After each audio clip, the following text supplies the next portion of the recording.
Hello, my all sweethearts. Welcome back to Stisha's channel. Let's continue our vampire jail story episode 2. Okay, so episode 1 में हमने देखा था पाखी जिसे photography की बहुत शौक है। वो थर्ड ईयर में पढ़ती है।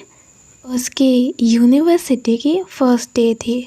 उसे फोटोग्राफी के अलावा न्यूज़पेपर पर आर्टिकल्स लिखना पसंद है एंड साथ में न्यू हॉरिबल एडवेंचर पे जाना भी बहुत ज़्यादा पसंद है। थर्ड ईयर की फर्स्ट क्लास में ही उसके न्यू टीचर उसे अटेंशन दे देती है। उसकी टीचर कहती है कि वो उसे फॉलो करती है। I mean, उसके सारे आर्टिकल्स उन्होंने रीड की है और जिस वजह से वो पूरी क्लास में एकदम फेमस हो जाती है। साथ में प्रिया नाम की एक न्यू स्टूडेंट से भी उसकी मुलाकात होती है और उसकी बेस्ट फ्रेंड मायांग उसकी टीचर को लेकर उसे बार बार टीज कर रहा था। अब चलते हैं एपिसोड 2 की ओर। तो एपिसोड 2 की स्टार्टिंग में ही दिखाई जाती है पाखी निकल पड़ती है एक हॉरिबल एडवेंचर के लिए। वो अपने डैड से बहुत रिक्वेस्ट करके बस निकल पड़ती है उस प्लेस की ओर। आज पाखी बहुत हैप्पी है कॉज फाइनली इतने दिनों बाद अगेन उसकी एक और new adventure. Sometimes family, friends, study, real life से ऐसा लगता है मानो हम कहीं दूर चले जाए एंड अलोन खुद के साथ ही टाइम स्पेंड करें। और यही चीज़ पाखी खुद पर अप्लाई करती है। ये हॉरिबल एडवेंचर उसकी लाइफ की एक रिलैक्सिंग थेरेपी है। अपनी कार पे धीरे से एक सॉन्ग प्ले करके अपने फ़ोन पर उस प्लेस की लोकेशन ऑन करके पाखी ड्राइव कर रही थी। वो प्लेस बहुत दूर है, शायद जाने में बहुत लेट हो जाएगी। एक्चुअल में वो अपनी हॉरिबल एडवेंचर के लिए जा तो रही थी बट इम्पॉर्टेंट बात ये है कि वो कुछ फ़ोटोज़ शूट करने के लिए जा रही है जो कि काफ़ी ज़्यादा इम्पॉर्टेंट है एंड बहुत सीरियस। कॉज वो जो फ़ोटो शूट करने के लिए जा रही है वो और कुछ नहीं, अब वैम्पायर की फ़ोटोज़ लेने के लिए जा रही है। शायद आप रियलिटी में जाकर किसी को ये कहोगे कि मैं वैम्पायर की शूट करने के लिए जा रही हूँ, वो तो आपको पक्का एक पागल समझेगी। तो पाखी ने किसी को भी नहीं बताया है, ना अपनी फ्रेंड्स को और ना ही अपनी फैमिली को। कॉज खुद के एडवेंचर, खुद की हैप्पीनेस अपने पास है, हम तो उसे बहुत इंजॉय करते हैं। कोई दूसरा आकर हमारी उस हैप्पीनेस को मजाक उड़ाएगी, ना बाबा ना, मुझे नहीं चाहिए। और वैसे भी आप अगर कुछ अनबिलीवेबल इनक्रेडिबल चीज़ें अगर सबूत के साथ दुनिया के सामने पेश करते हो तो फिर ठीक है, नहीं तो कोई उसे ट्रस्ट नहीं करेगी। तो पाखी ने सोच लिया था कि ये वैम्पायर की बातें वो सबूत के साथ ही दुनिया के सामने रखेगी। ये सब सोचते हुए पाखी बहुत ज़्यादा हैप्पी होती है कॉज वो अकेली जा रही है वैम्पायर शूट के लिए। उसकी कार धीरे धीरे टाउन को पीछे छोड़ती है और एक विलेज की ओर आगे बढ़ती है। रोड एकदम सुनसान थी, कहीं पर कोई कार या फिर कोई इंसान नहीं थी। बीच में एक रोड और साइड में बस बड़े बड़े ट्रीज़। मॉर्निंग पे इस रोड पे उतनी डर नहीं लगेगी बट इस रोड पे अगर कोई रात में आएगी तो पक्का उसकी हालत एकदम ख़राब हो जाएगी। रात में स्काई पर मून लाइट पर ट्रीज़ की शैडो देखकर ही कोई भी सोच लेगी कि सामने भूत खड़ा है। पाखी को जल्दी जल्दी उस प्लेस पर पहुंचनी होगी, जितना हो सके वहाँ की फ़ोटोज़ शूट करनी होगी एंड देन वापस अपने होटल आनी होगी। बट बहुत टाइम से ड्राइव करने की वजह से पाखी बहुत थक जाती है। उसे सामने एक छोटी सी टी शॉप दिखाई देती है। वो अपनी कार को रुकती है तो उस दुकान से एक चाय लेकर उसे पीते हुए वो अपने घर पे कॉल करती है। कॉल रिसीव करता है सीधा उसके छोटे भाई गुड्डू। गुड्डू कॉल को रिसीव करके ही कहता है, हेलो दी, आप कहाँ हो? आई मिस यू ना। पाखी स्माइल करते हुए कहती है, छोटे बदमाश, तुझे कैसे पता है कि ये कॉल मैंने किया है? मैंने तो लैंडलाइन पे कॉल किया है, नंबर तो नहीं उठेगा वहाँ पर। गुड्डू कहता है दी, मैंने आपको महसूस किया है। पाखी कहती है ओ, तुझे बड़ा महसूस हो रहा है सब कुछ।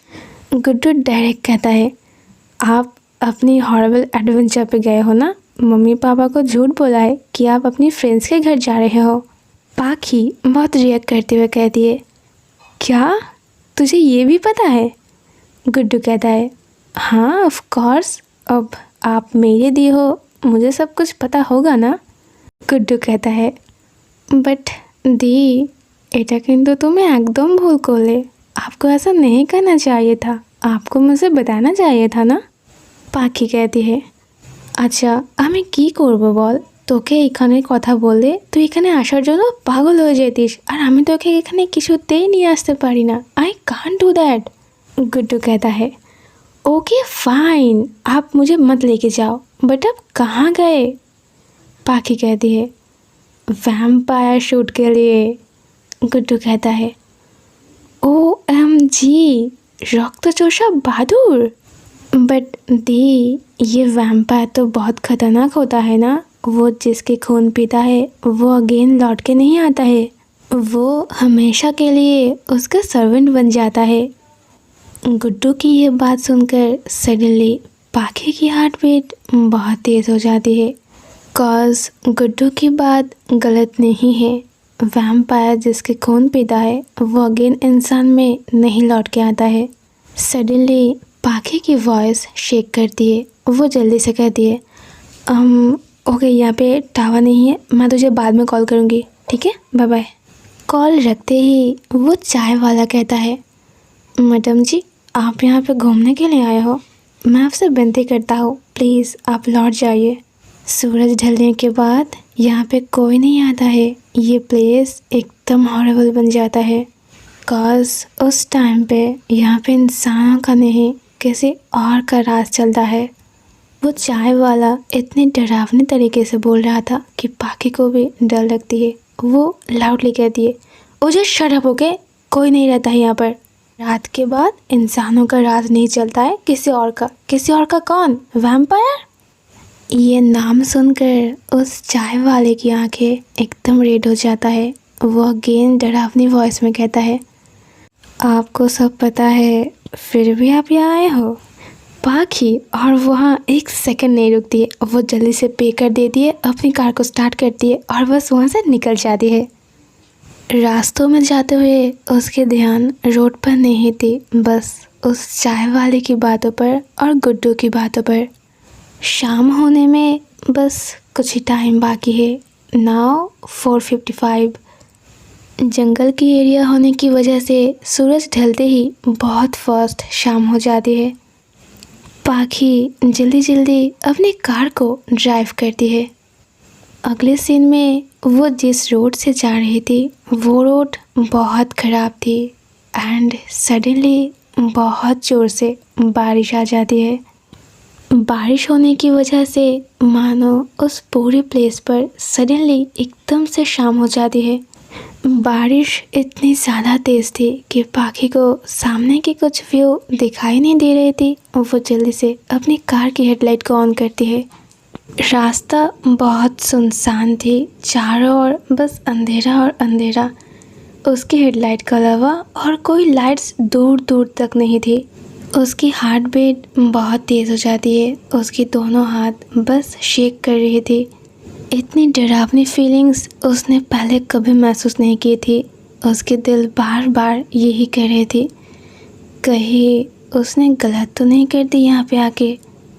बारिश इतनी ज़ोर से पड़ रही थी कि उसे सामने की कुछ व्यू दिखाई नहीं दे रही थी। बारिश की बूंदें सीधा उसकी कार की कांच के ऊपर गिर रही थी। इसकी वजह से पाखी को कुछ दिखाई नहीं दे रही थी। पता नहीं कहाँ जा रही थी, बार बार अपनी कार को राइट लेफ्ट टर्न कर रही थी। रोड इतनी ज़्यादा ख़राब थी, वो बस जितना जल्दी हो सके यहाँ से निकलना चाहती थी। अपनी कार की स्पीड को बढ़ा देती है। एट दैट टाइम सडनली एक बहुत साउंड के साथ उसकी कार बहुत ज़ोर से शेक करती है, मानो कोई चीज़ उसके कार के ऊपर गिरी है या फिर पड़ी है, कुछ तो चीज़ जो कि बहुत ज़्यादा भारी थी। पाखी जल्दी से सामने की ओर देखती है। उसके सामने की डिक्की पर कुछ चीज़ थी। वो चीज़ नहीं था, वो कोई इंसान था। मतलब इंसान इतनी डरावनी। उसके पीछे विंग्स थी, उसके बड़े बड़े टीथ थी, उसके मुंह पर खून लगा हुआ था, मानो वो किसी का खून करके आया है। अपनी आंखों के सामने सडनली ये व्यू देखकर पाखी को गुस्बम्स आ जाती है। बारिश की रात, कहीं कोई लाइट्स नहीं, कहीं कोई इंसान नहीं, और ये क्या चीज़ है जो उसकी कार के सामने आकर गिरी है। वो एक इंसान था या फिर एक एनिमल, जो भी था वो काफ़ी ज़्यादा डरावना था। पाखी की ब्रीदिंग बहुत हाई हो जाती है। वो बस ज़ोर ज़ोर से ब्रीदिंग करती है। उसके हाथ, उसके दिमाग, उसकी पूरी बॉडी उसके कंट्रोल पर नहीं थी। पता नहीं कौन स्टीयरिंग को होल्ड करके कौन कार को ड्राइव कर रही थी। बट ये सिचुएशन काफ़ी नहीं थी। उसकी हार्ट बीट और उसकी ब्रीदिंग और भी ज़्यादा हाई हो जाती है जब वो रियलाइज़ करती है कि सामने की वो चीज़ उसकी ओर देख रही है। पाखी जैसे ही उसकी ओर देखती है, दोनों में आई कांटेक्ट होती है। पाखी की हार्ट बीट बस बाहर आ जाती है। उसकी फेस बहुत डरावनी थी, बट उसकी आंखें इतनी ज़्यादा खतरनाक थी कि कोई भी पर्सन अपने आप की कंट्रोल खो देगी।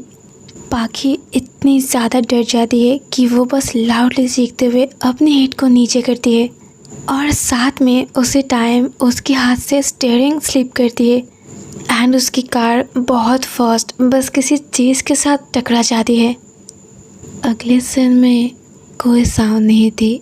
पाखी बस अपनी ब्रीदिंग को सुन रही थी। उसकी होश वापस आते ही वो जल्दी से चारों ओर देखती है, कहीं वो चीज़ उसके साथ तो नहीं है।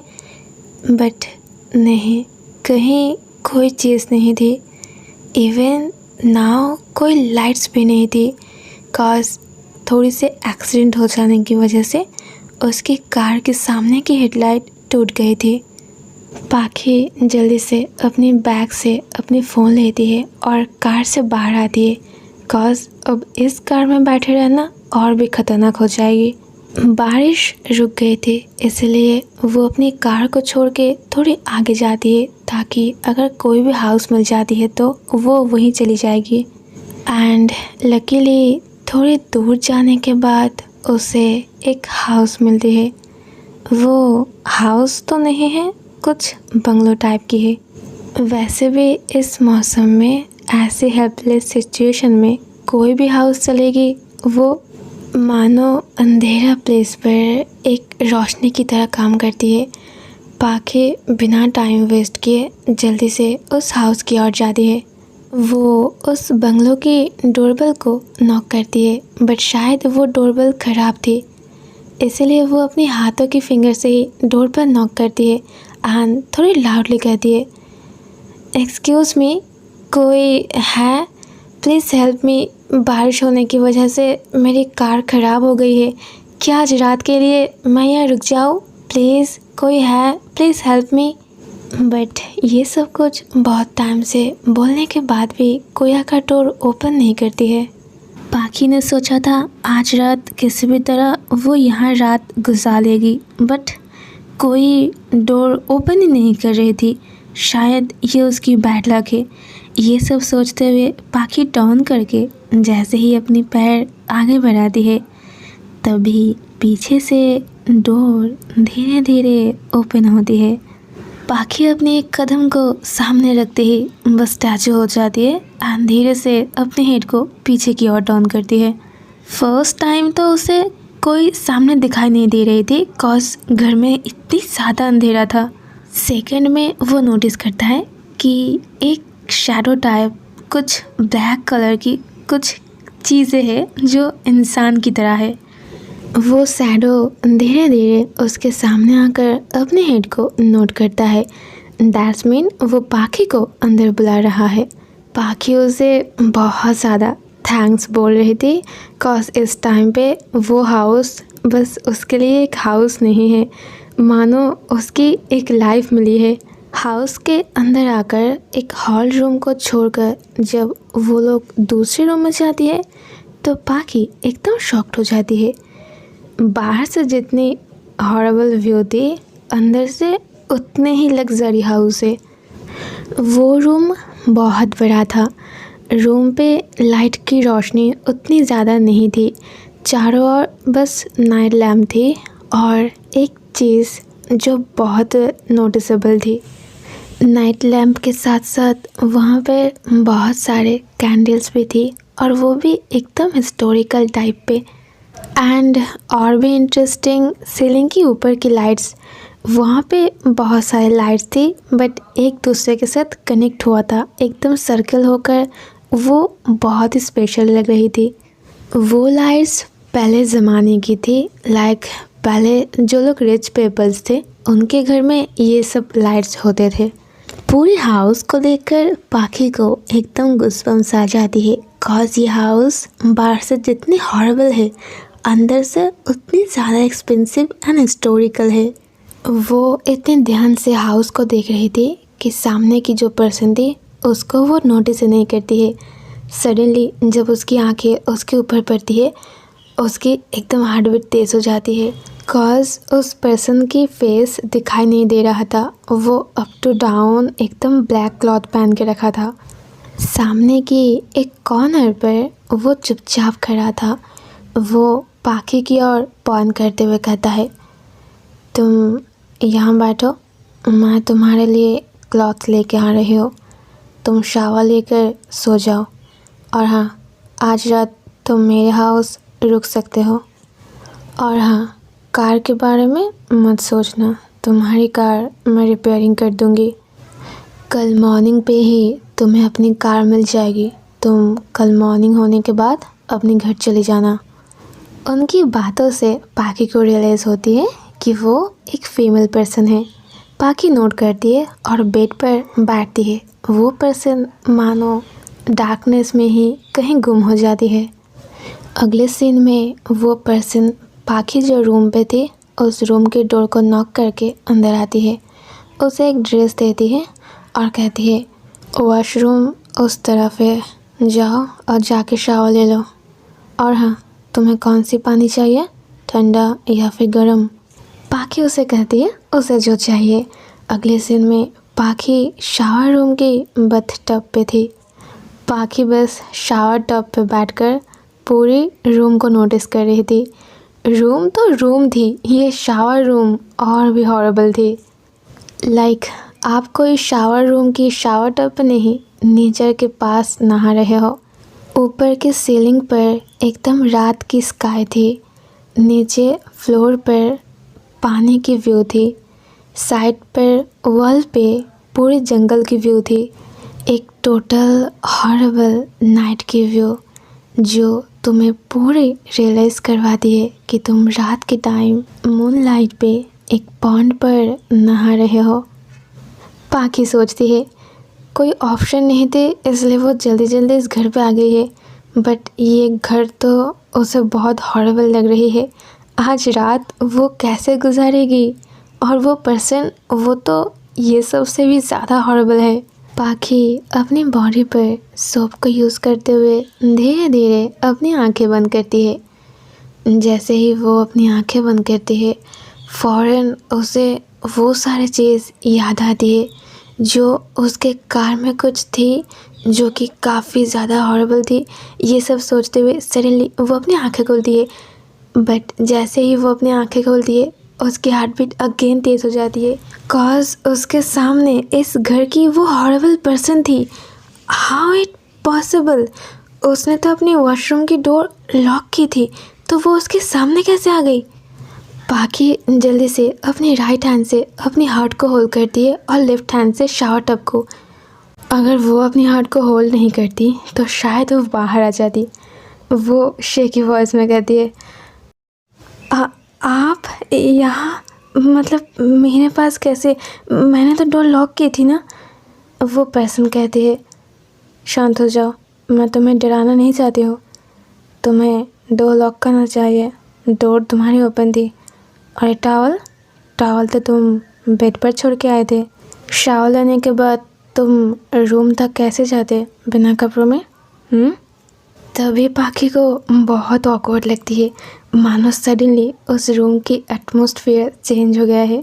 सच में ये तो सच है कि वो तो बिना कपड़ों में ही शावर टब में है।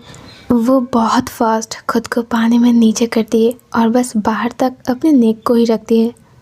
पाखी को बहुत एम्बैरेसमेंट में देखकर वो पर्सन कहती है, तुम्हारी टॉवल और तुम्हारी ड्रेस मैं यहीं रख रही हूँ, जल्दी से नीचे आ जाओ, डिनर करेंगे एक साथ। ये कहते ही वो पर्सन अगेन मानो डार्कनेस में कहीं गुम हो जाती है। पाखी बस सोचते ही रह जाती है, क्या बोला उन्होंने, डिनर करेंगे एक साथ? बट उसने तो नहीं बोला कि उसे डिनर करना है। सडनली वो पर्सन इतनी फैमिलियर क्यों हो रही है?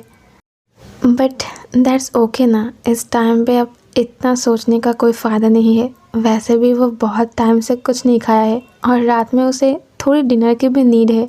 अगले सीन में पाखी शावर कंप्लीट करके अपने हेयर को रब करते हुए उसके दी गई एक ड्रेस को पहनकर धीरे धीरे सीढ़ियों से नीचे आती है। सामने की व्यू देखकर पाखी एकदम शॉक्ड हो जाती है। ये क्या है, क्या है ये सब? नाउ इस टाइम पे इस घर में उन दोनों के अलावा और कोई नहीं थी, बट टेबल पर बहुत सारी डिशेस थी। कुछ खाना तो बहुत अजीब लग रही थी, पाखी ने अपनी लाइफ में कभी नहीं देखी है। वो धीरे धीरे अपनी सरप्राइजनेस को हाइड करके सीढ़ियों से नीचे आती है ताकि उस पर्सन को ये पता ना चले कि पाखी वो सब देखकर बहुत शॉक्ड हो चुकी है। पाखी अपने हेड को नीचे करके अपने हेयर को रब करते हुए धीरे धीरे सीढ़ियों से नीचे आ रही थी, बट उस पर्सन को ये पता चल जाती है। वो सडनली पाखी की ओर टर्न करती है। पाखी ने एक ब्लैक कलर की स्लीवलेस ड्रेस पहनी थी जिसमें वो काफ़ी ज़्यादा हॉट लग रही थी। उसके हेयर ओपन थे, हेयर से पानी आ रहे थे। वो एक टॉवल से अपने हेयर को रब कर रही थी। ये सीन, सामने की ये व्यू इतनी ज़्यादा अट्रैक्टिव थी कि कोई भी पर्सन पाखी के ऊपर एकदम पागल हो जाएगी। वो पर्सन अपनी लिप को लिक करते हुए पाखी को एकदम अप टू डाउन देख लेती है।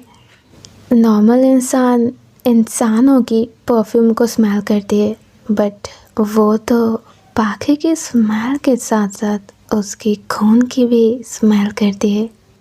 वो पर्सन एकदम हाइड करके एक बैडली स्माइल देते हुए कहती है, क्या पहले वो अपनी नीड को पूरी करे एंड देन उसे अपनी सर्वेंट बनाए, या फिर पहले अपनी सर्वेंट बनाए एंड देन अपनी नीड को पूरी करे? ये सब सोचते हुए वो पर्सन स्माइल करती है और उसकी दोनों साइड के टीथ बाहर आ जाती है। और ये दो टीथ किस काम आती है शायद हम सब जानते हैं, जो कि बाकी टीथ से थोड़ी लंबी थी। पाखी धीरे धीरे उसके सामने आकर रुकती है। वो पर्सन उठ जाती है, पाखी के लिए चेयर को आगे करती है और उसे बैठने के लिए इशारा करती है। पाखी जैसे ही बैठती है, वो पर्सन धीरे धीरे उसकी नेक की बहुत क्लोज जाती है एंड पाखी की खून की स्मेल को लेती है। वो स्मेल, वो खाना जो एक वैम्पायर को चाहिए। दोनों डिनर करने के बाद एक रूम पे आती है। वो रूम देख कर ही लग रही थी कि एक बेडरूम है। वो पर्सन कहती है, तुम आज रात यहीं रुक जाओ, मैं दूसरे कमरे में रुकती हूँ, और हाँ, रात में बाहर मत आना, और वो जो विंडो है उसे बिल्कुल भी ओपन मत करना। जितनी भी बाहर से आवाज़ आए तुम अपनी विंडो ओपन मत करना और ना ही अपने रूम से बाहर जाना, समझे? पाखी थोड़ी डरते हुए धीरे धीरे नोट करती है। फिर वो पर्सन डोर को लॉक करके चली जाती है। पाखी भी बेड के सामने आती है और आहिस्ता बेड के ऊपर जाकर सो जाती है। फिर अपनी ब्लैंकेट को कवर कर लेती है। क्या आज उसे नींद आएगी इतनी हॉरिबल प्लेस पर? और अभी अभी उन्होंने जो कहा, ये सोचते हुए पाखी जल्दी से विंडो की ओर देखती है जो कि अभी बंद है। अगले सीन में एक वॉल क्लॉक दिखा जाती है जहाँ पे रात की 1 AM हो रही है। सीन उस वॉल से होकर पाखी की बेड की ओर जाती है पाखी बहुत गहरी नींद में थी। कुछ सेकंड बाद उसके रूम की डोर धीरे धीरे ओपन होती है एंड एक ह्यूमन शैडो धीरे धीरे उस रूम के अंदर आती है। और ऑफ कोर्स ये ह्यूमन शैडो और किसी की नहीं, वो पर्सन की है जो इस घर में रहती है। वो पर्सन अपने धीमी कदम बढ़ाते हुए पाखी के पास जाती है और बेड पर उसके पास जाके लेट जाती है। वो बेड पर सोते ही सडनली अपनी राइट हैंड के एल्बो को अपने पिलो पर रखती है और अपने हेड को सपोर्ट करते हुए पाखी की ओर देखती है। पाखी नींद में बहुत ब्यूटीफुल लग रही थी। उसकी वो स्लीपलेस ड्रेस उसकी बॉडी से थोड़ी नीचे आ गई थी, जिससे उसकी बॉडी पार्ट्स थोड़े दिख रहे थे। वो पर्सन पाखी की चेस्ट की ओर नोटिस करती है। वहाँ पे उसकी क्लॉथ नहीं थी, जहाँ पे उसकी हार्ट बीट थी वो वहाँ पे ध्यान देती है। वो रियलाइज़ करती है पाखी की हार्ट बीट अभी पंप कर रही है। ये एकदम सही टाइम है, रात के टाइम है, शिकार और शिकारी नज़दीक है। अब किस चीज़ की वेट करना, एक वैम्पायर के लिए इतनी अच्छी मौका और नहीं हो सकती है। ऑल राइट गाइस, सो वैम्पायर जेल स्टोरी में आगे क्या होने वाली है जानेंगे हम नेक्स्ट एपिसोड में। क्या वो वैम्पायर कुहू को हर्ट करेगी? क्या वो कुहू को अपनी सर्वेंट बना लेगी या फिर अगेन वो अपनी नॉर्मल वर्ल्ड पर वापस चली जाएगी? जानेंगे नेक्स्ट एपिसोड में। एंड या there is the video. Hope you guys like this video. If you like this video, please give it a like and also subscribe to my channel. See you soon in next video. Love you guys. Take care. Bye bye and good night.